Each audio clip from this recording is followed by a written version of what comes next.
Hi, welcome to Idioms with Terry. I am a volunteer with North York Community House and I love idioms. Why? I think they're very important for newcomers to learn. Idioms often have no connection to the individual words they are made of. So if you don't understand them, you can be really confused. But when you put all the words of an idiom together, the expressions can be very creative, exact, inventive, specific, and accurate ways of describing things better than any other words could do. They are also fun to learn. They are sometimes funny. They're sometimes crazy. They're often colorful, and they're always enriching to our language. And since native English speakers will use these expressions often, you better learn them too. Now, right now, we are in pandemic time, and I think that it's a wise idea to learn idioms for pandemic times. So I have a few here that I'm going to share with you.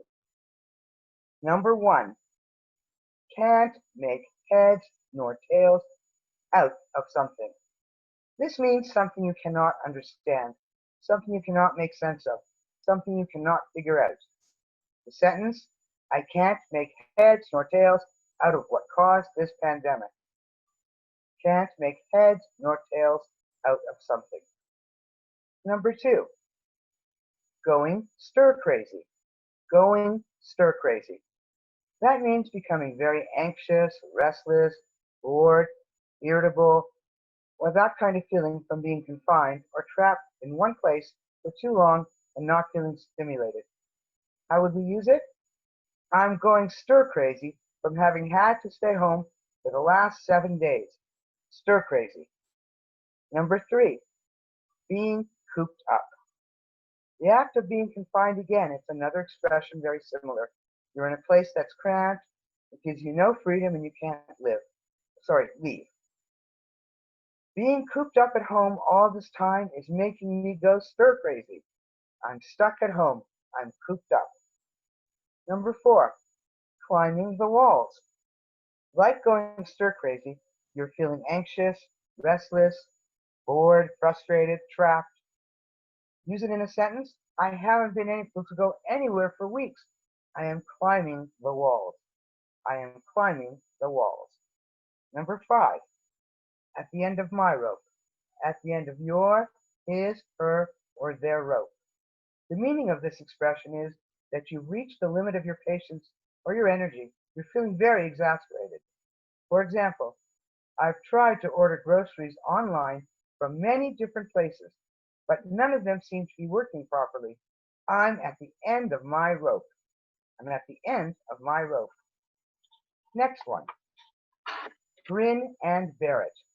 The meaning of this is to accept something that is difficult or you don't like without complaining.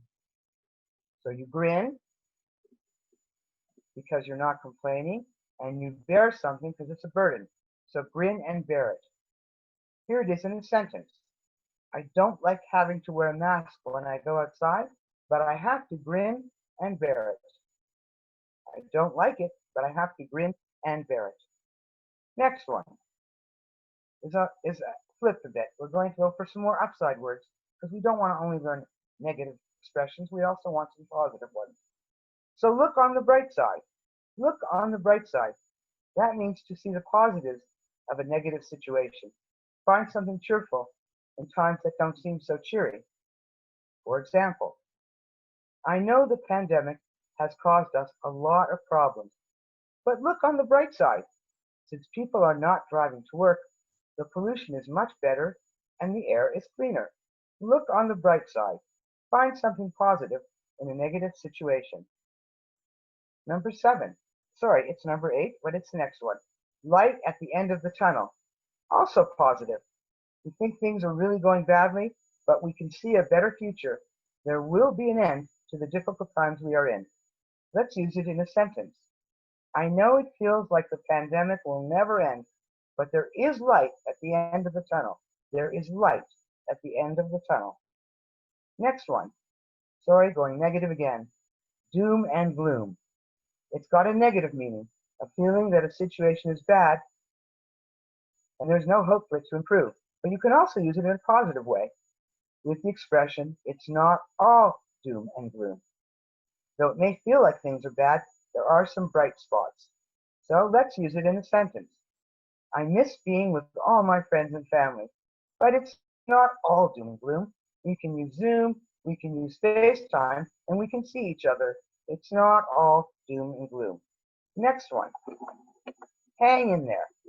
The meaning of it is to be very patient, calm, and optimistic, and don't let a bad situation get you down.